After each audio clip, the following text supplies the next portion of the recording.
bastante esforço, né, de tempo, para construir essa ferramenta. E essa ferramenta ela tem justamente o objetivo de atuar dentro do segmento da odontologia, no sentido de desenvolver aí um suporte, né, em diagnóstico diferencial por meio da inteligência artificial. E aí a temática, né, como já foi abordada, é a acurácia da inteligência artificial multimodal no diagnóstico diferencial de lesões orais de alto risco.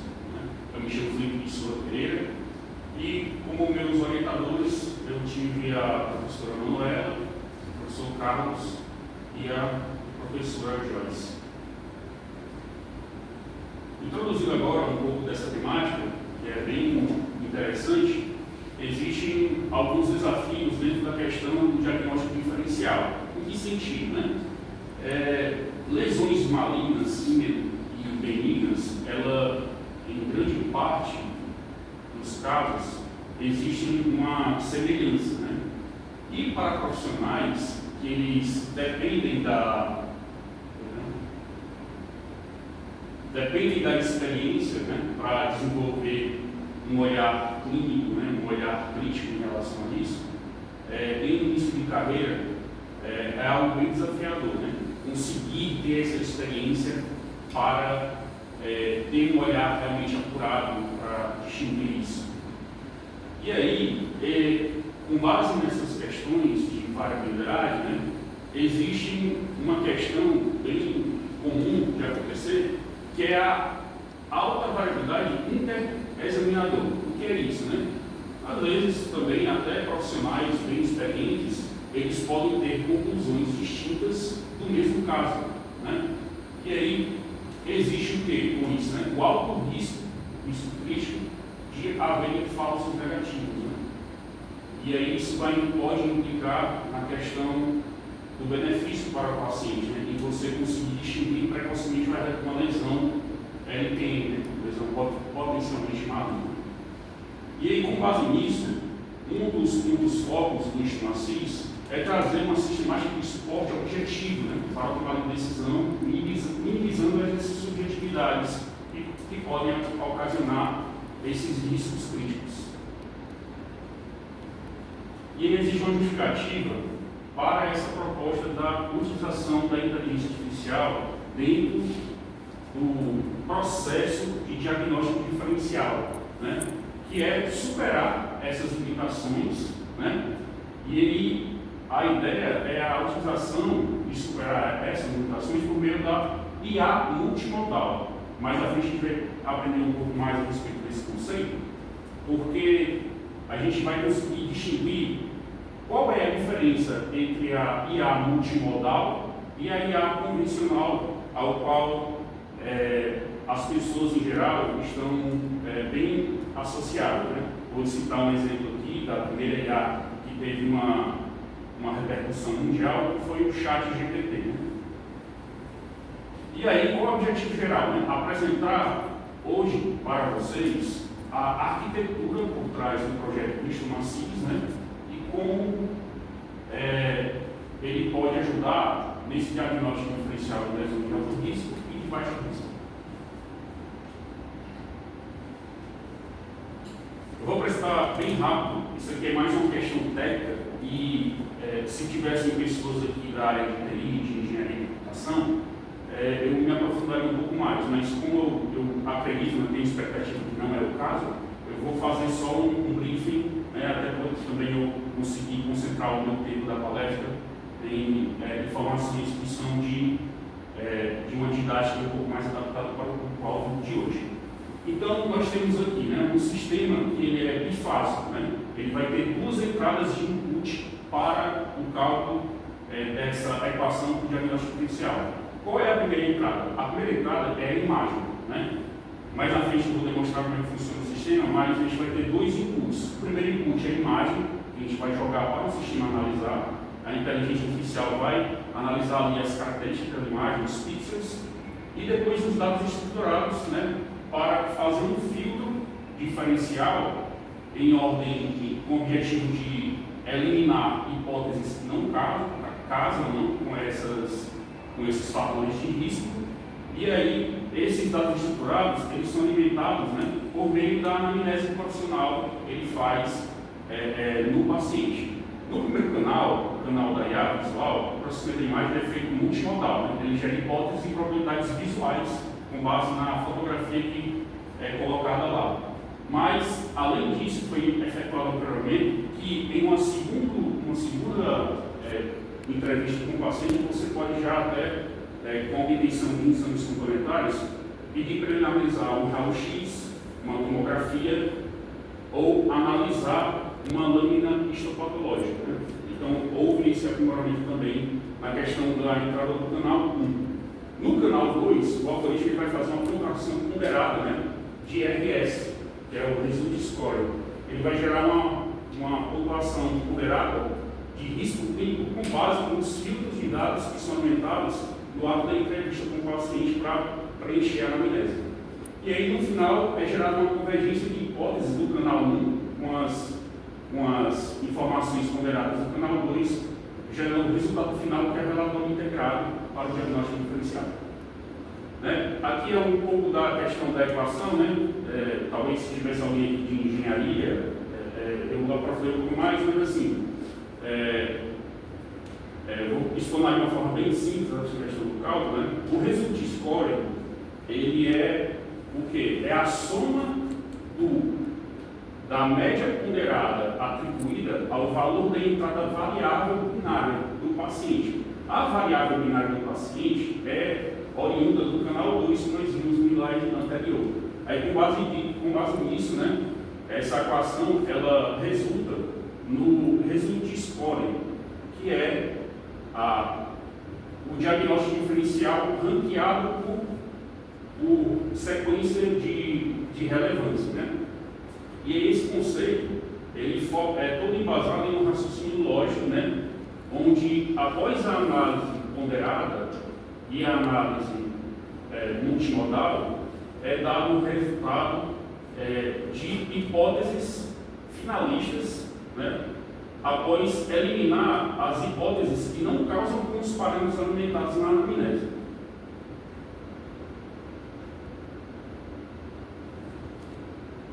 E aí surgem algumas questões em relação à crítica, né?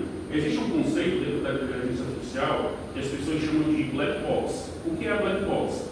A black box, ela de forma resumida, é o seguinte conceito. A inteligência artificial, voltando à questão do exemplo do ChatGPT, quem utiliza a ferramenta, ele vai lá na consulta e pede uma informação para ele fazer uma conta, pergunta alguma curiosidade, e aí o ChatGPT, ou qualquer inteligência artificial, ele vai te dar uma resposta. Só que você não consegue saber como que ele chegou àquela condição-alvo final. Você não consegue auditar aquele processo. Você não consegue saber se realmente tudo que ele falou ali tem um embasamento realmente eficaz, né? Realmente assertivo, melhor dizendo. Já a solução do Matriz, ela segue um conceito diferente, que é o XAI. O que é o XAI? É a inteligência artificial auto-explicada. Então, o resultado do Matriz, após a ferramenta dar as hipóteses de diagnóstico diferencial que coincidem com os parâmetros que são analisados na imagem e são alimentados pelo profissional, que se torna também, além de um co-participante, na verdade, o participante principal, ele também vai ter o privilégio de ser o auditor in loco daquele processo que está sendo analisado, né? Porque tudo que for justificado pela IA, ele vai vir junto com um relatório técnico de como foi que a IA chegou àquela conclusão, demonstrando quais parâmetros e características da lesão analisada foram pontuados para aquele diagnóstico diferencial. Então, com base nisso, nós temos alguns benefícios, né, que é a segurança e a ética do sistema, né, a transparência, a confiança do profissional na inteligência artificial, e isso vai promover também o aprendizado, porque para profissionais que são acadêmicos e profissionais recém-formados, o sistema ele vai ajudar a apurar aquele olhar clínico, né, e desenvolver o profissional para que, com o passar do tempo, a utilização em conjunta com o sistema aprimore as suas habilidades. E aí o sistema ele tem uma transparência em auditoria, né? E isso também vai fazer com que o nível de confiança em relação a essa ferramenta pioneira ele aumente cada vez mais.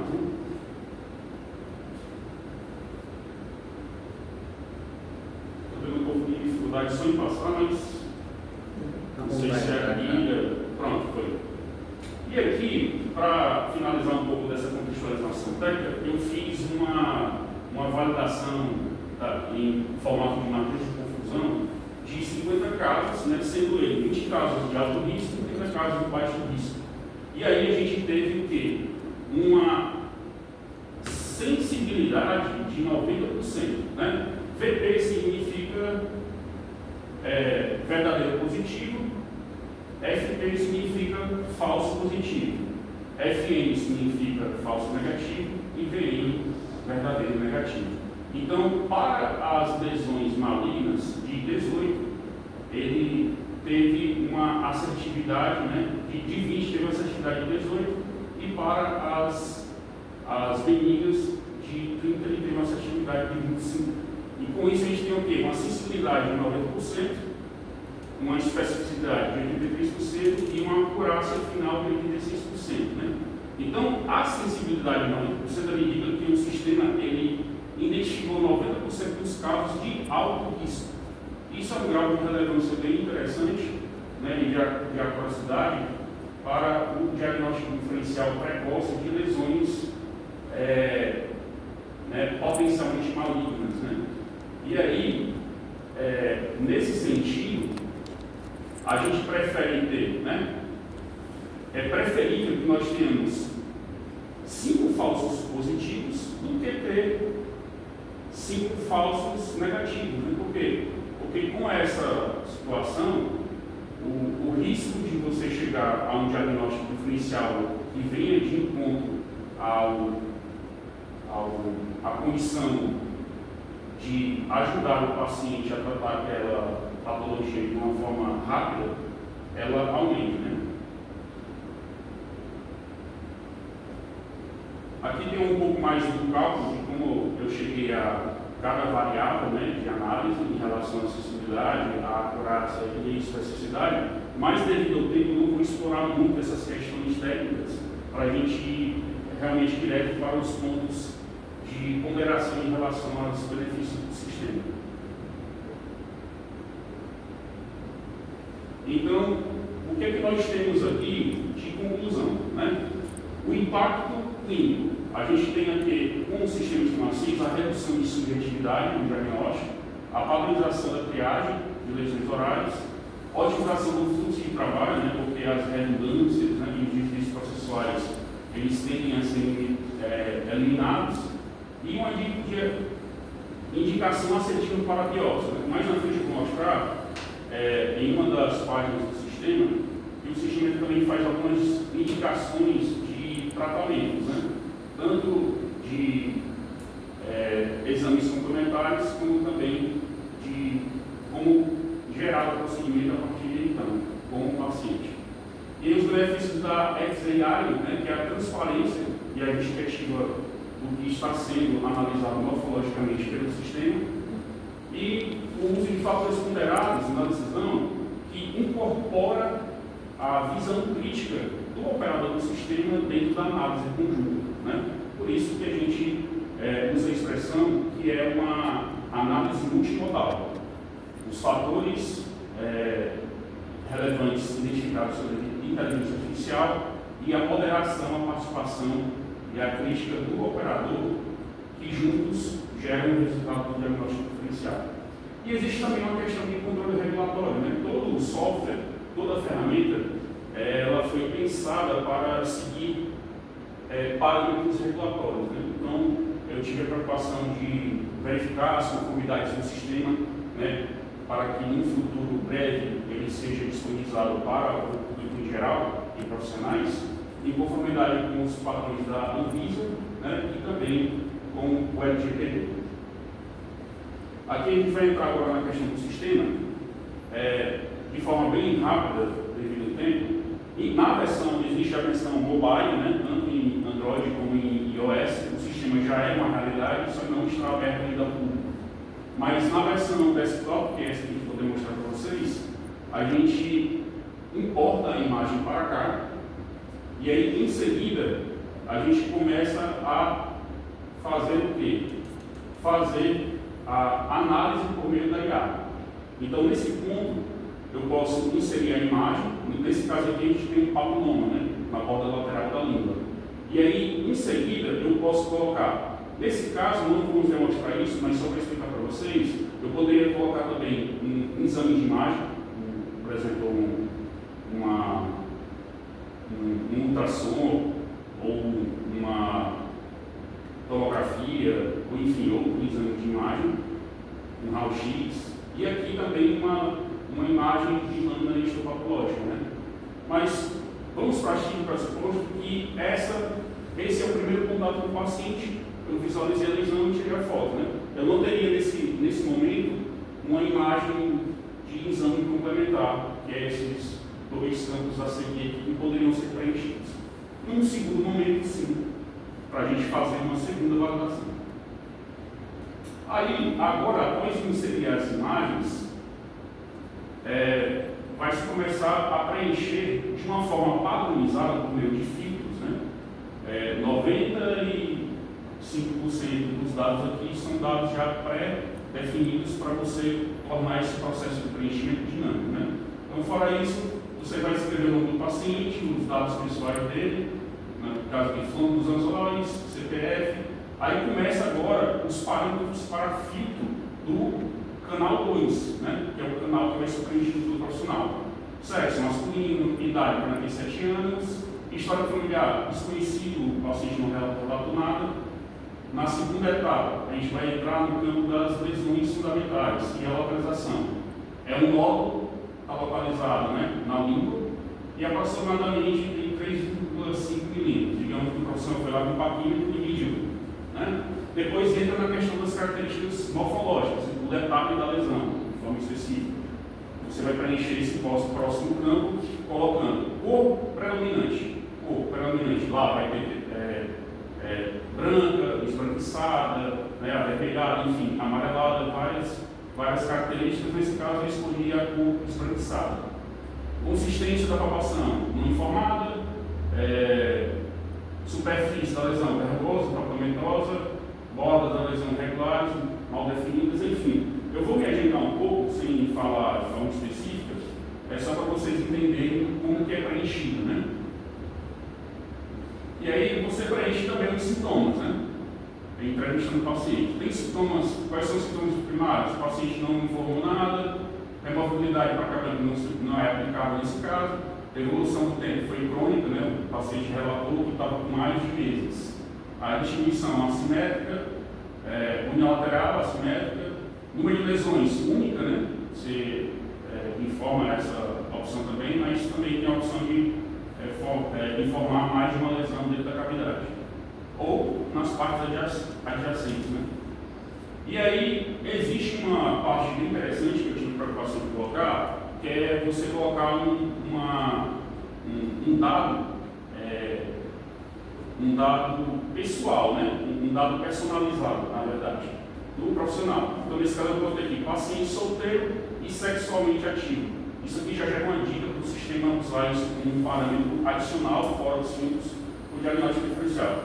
Em seguida, a gente clica para gerar o relatório, o sistema vai começar a processar esses dados multimodais, os dois canais, para dar um resultado final. E aí, após essa ponderação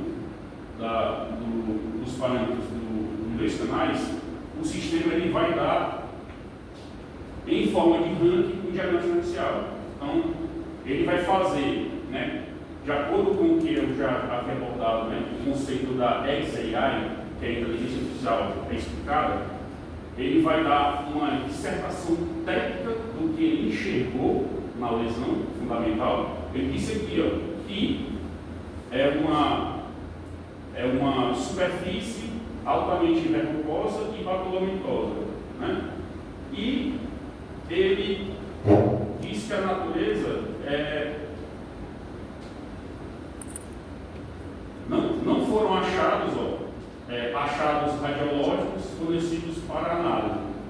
E também ele fala, né, que as bordas são irregulares e mal definidas, né, características de lesões endofíticas com projeções papilares. Então ele vai dar alguns dados técnicos, eu não vou ler tudo para não estourar o tempo, mas na justificativa do diagnóstico diferencial do ranking 1, que realmente é o diagnóstico correto, ele fala aqui, que o papiloma escamoso é uma hipótese mais provável. Por quê?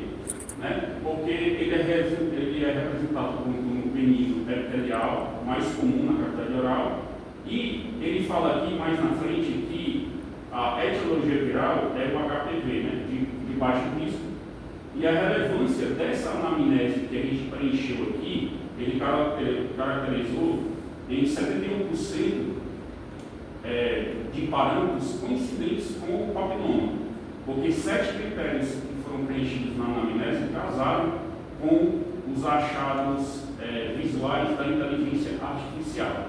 Então isso remete a gente ao seguinte, né, que não é um sistema que vai poder ser aberto para pessoas leigas, para a população em geral. Realmente a pessoa que vai operar o sistema tem que ter um embasamento da área, né?